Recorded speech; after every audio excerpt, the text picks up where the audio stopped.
Hello friends, ఈరోజు బెండకాయ పులుసు ఎలా తయారు చేసుకోవాలో చూపిస్తాను. తప్పకుండా ట్రై చేయండి. అయితే ఈరోజు నేను పులుసులో చింతపండు వాడట్లేదండి. చింతపండు వేయకుండా పులుసు చేస్తున్నాను. అదేంటి చింతపండు వాడకుండా పులుసు ఎలా చేస్తారనుకుంటున్నారా? చాలా అంటే చాలా టేస్టీగా ఉంటుంది. మీరు కూడా ట్రై చేయండి. వీడియో మొత్తం చూడండి, స్కిప్ చేయకుండా చూస్తే మీకు కూడా క్లియర్గా అర్థమవుతుంది.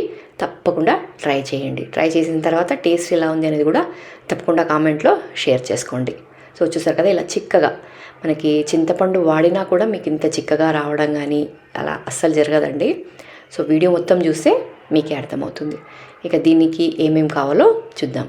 సో చూసారు కదా, ఇక్కడ మంచిగా ఫ్రెష్గా బెండకాయలు తీసుకొని అవి నీట్గా కడిగేసుకొని ఇలా కొంచెం పెద్ద సైజులో కట్ చేసుకోండి. అలాగే ఒక ఉల్లిగడ్డ, ఇది కూడా సన్నగా కట్ చేసుకోండి. అలాగే ఒక 2 టమాటాలు ఇలా సన్నగా కట్ చేసుకోండి. ఇవన్నీ రెడీ చేసి పెట్టుకోండి. అలాగే నేను మీకు ఇంతకుముందే చెప్పినట్టు చింతపండు వేయట్లేదు కాబట్టి దీనికి బదులుగా చింతపండుకు బదులుగా ఈరోజు పెరుగు వాడుతున్నాను. మీకు చింతపండు వేస్తే ఎంత టేస్ట్ అయితే వస్తుందో పెరుగు వేస్తే కూడా అంతకు మించి టేస్ట్ అయితే వస్తుందండి. తప్పకుండా ట్రై చేయండి. నేను చెప్పడమే కాదండి, మీరు ట్రై చేస్తే మీకు కూడా అర్థమవుతుంది కదా. సో చూసారు కదా, ఇక్కడ ఒక గిన్నెలో ఒక 4-5 స్పూన్ల పెరుగు, అలాగే దీంట్లోనే ఒక స్పూను ఉప్పు, మీకు కారానికి తగినంత కారం వేసుకోండి. మీకు స్పైసీకి తగినంత కారము, అలాగే కొంచెం ధనియాల పొడి, అలాగే కొంచెం గరం మసాలా, ఇవన్నీ వేసుకొని మంచిగా పేస్ట్ లాగా కలిపేసుకోండి. మనకి పెరుగు ఇలా ఉండలు లేకుండా ఇట్లా మంచిగా పేస్ట్ లాగా కలిపేసుకొని ఇక పక్కన పెట్టుకోండి. ఇంకా మనకు అన్నీ రెడీ అయిపోయాయి. ఇంకా మనం కర్రీ చేసేసుకుందాము. సో చూసారు కదా, ఇక్కడ స్టవ్ మీద కడాయి పెట్టుకొని కొంచెం ఆయిల్ వేసుకొని ఆయిల్లో ఫస్ట్ మనము బెండకాయలని ఫ్రై చేసుకుందాము. సో చూసారు కదా, ఇట్లా ఫస్ట్ మనము బెండకాయలని ఫ్రై చేసి పక్కన పెట్టుకుందాం. దానికోసం ఆయిల్లో బెండకాయలన్నీ వేసేసి కొద్దిగా ఉప్పు వేయండి.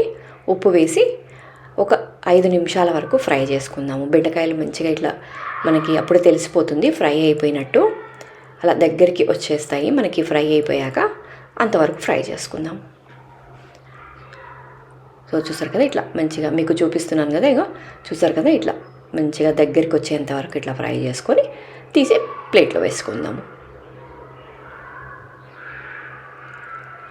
ఇప్పుడు ఇదే కడాయిలో ఇంకొద్దిగా ఆయిల్ వేసుకోండి. ఇంకొంచెం ఆయిల్ వేసుకొని ఆయిల్ వేడైన తర్వాత ఇప్పుడు ఇందులో ఆనియన్స్, మనం కట్ చేసి పెట్టుకున్న ఆనియన్స్ ఉన్నాయి కదా, అవి వేసుకోండి.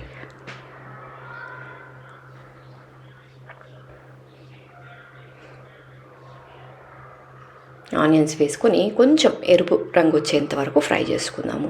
కొంచెం సిమ్లో పెట్టండి, ఎందుకంటే మనము బెండకాయలను ఫ్రై చేసాం కదా, కొంచెం హైలో పెడితే కొంచెం మాడిపోతుంటుంది కింద, కాబట్టి సిమ్లో పెట్టుకొని ఫ్రై చేసుకుందాం.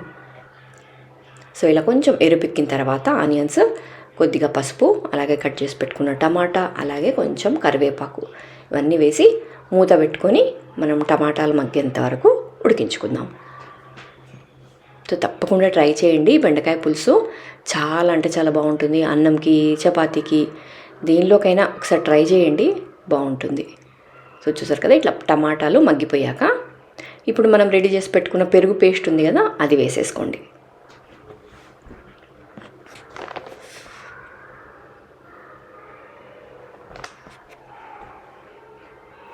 ఈ పేస్ట్ వేసేసి ఇప్పుడు నీళ్ళు వేయద్దు. మనము పేస్ట్ వేసిన తర్వాత మంచిగా ఆయిల్ పైకి వచ్చేంత వరకు ఉడికిన తర్వాత అప్పుడు నీళ్ళు వేసుకుందాము. ఇప్పుడు మూత పెట్టి ఆయిల్ అంతా పైకి తేలేంత వరకు ఉడికించుకుందాం. ఇది 1 నిమిషంలోనే మనకి ఉడికిపోతుంది, పెరుగు ఎక్కువ టైం పట్టదు. సో ఇలా 1 నిమిషం అయ్యాక చూసారు కదా, ఆయిల్ అంతా ఇలా పైకి వచ్చాక ఇప్పుడు తగినన్ని నీళ్ళు వేసుకోండి.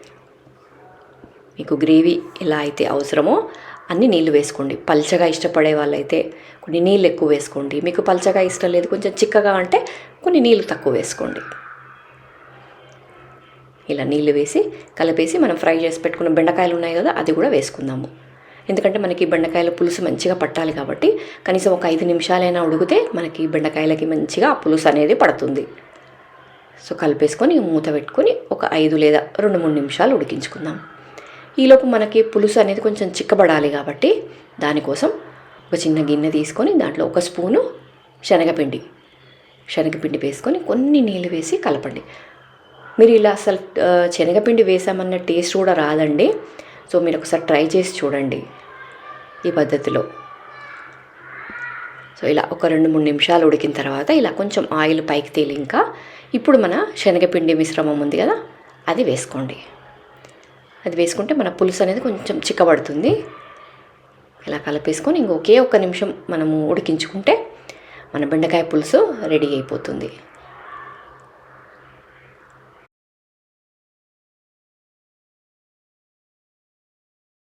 ఆయిల్ అంతా పైకి వచ్చేంత వరకు ఉడికించుకుంటే మన కర్రీ అనేది రెడీ అయిపోతుంది. తప్పకుండా ట్రై చేయండి. చాలా అంటే చాలా టేస్టీగా ఉంటుంది. అలాగే మీరు టేస్ట్ ఎలా ఉంది అనేది కూడా కామెంట్లో షేర్ చేసుకోండి. ఇక మరిన్ని వీడియోస్ కోసం ఛానల్ని మాత్రం సబ్స్క్రైబ్ చేసుకోవడం అస్సలు మర్చిపోకండి. తప్పకుండా సబ్స్క్రైబ్ చేసుకోండి. అలాగే ఈ వీడియో మీకు నచ్చినట్టయితే ఒక చిన్న లైక్ ఇచ్చి మీ ఫ్రెండ్స్ అండ్ ఫ్యామిలీ కూడా తప్పకుండా షేర్ చేయండి.